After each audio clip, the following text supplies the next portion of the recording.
न्यायव्यवस्थेचा विश्वास जर उडत गेला, म्हणजे हे बरोबर आहे तात्विकदृष्ट्या, की आपण विश्वास ठेवला पाहिजे. लोकशाहीच्या 4 खांबांवर विश्वास ठेवला पाहिजे. हे मला तात्विकदृष्ट्या मान्य आहे. पण प्रत्यक्षात प्रॅक्टिकली काय होतंय बघा. लोकांना न्याय मिळत नाहीये. Cases pending राहतायत.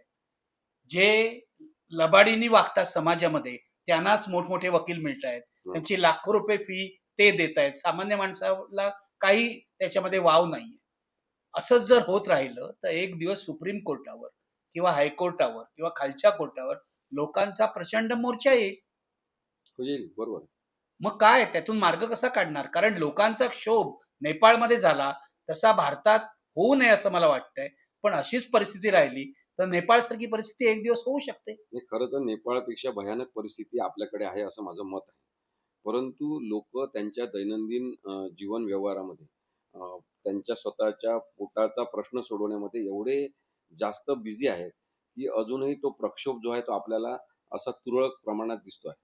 आणि त्यामुळे याची दखल व्यवस्थांमध्ये काम करणाऱ्या म्हणजे न्यायव्यवस्थेमध्ये, पोलीस व्यवस्थेमध्ये, राजकारणामध्ये, प्रशासनामध्ये काम करणाऱ्या सगळ्या लोकांनी वेळीच घेतली नाही, तर खूपच जास्त मोठं अरिष्ट आपल्या भारतावर येईल. नेपाळसारखी परिस्थिती येऊ शकते का? नेपाळ नेपाळपेक्षा नाही, भयंकर परिस्थिती येईल? नेपाळपेक्षा भयंकर परिस्थिती इथे होऊ शकते. रूल ऑफ लॉ नावाचा एक शब्द आहे, की रूल ऑफ लॉ म्हणजे काय, की आपण कायद्याचं, नियमांचं राज्य असावं अशी अपेक्षा त्यातून व्यक्त करतो. तर रूल ऑफ लॉ असं न करता रूल बाय लॉ म्हणजे कायद्याने आम्ही तुमच्यावर राज्य करणार. कायदा पाळणं, कायदा आमच्या हातात आहे. कायदा तयार करणारे आम्ही आहे आणि त्या कायद्याचा वापर आम्ही तुमच्यावर राज्य करण्यासाठी करणार. म्हणजे कायदा हत्यार म्हणून वापरला. कायदा हत्यार म्हणून वापरणार, ते साधन म्हणून राहूच देणार नाही तुमच्या हातात. असं जर असेल, तर मग लोकं चिडतील, लोकं संतापतील आणि त्या असंतोषाचे जनक जसं तेव्हा लोकमान्य टिळक झाले होते, कोणीतरी होतील. आणि म्हणून मला असं वाटते, की वेळीच याची दखल घेतली पाहिजे. ही चाहूल आहे. हे हे जे काही प्रकरणं घडत आहेत, ही चाहूल आहे या सगळ्या असंतोषाची.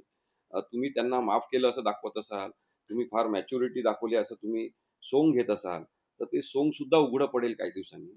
आणि त्यामुळे खूप जास्त मला असं वाटतं, की युद्धजन्य परिस्थिती आहे असं समजून न्यायव्यवस्थेतल्या लोकांनी, न्यायव्यवस्था लोकांसाठी काम करणारीच आहे, हे प्रस्थापित करण्याची गरज आहे.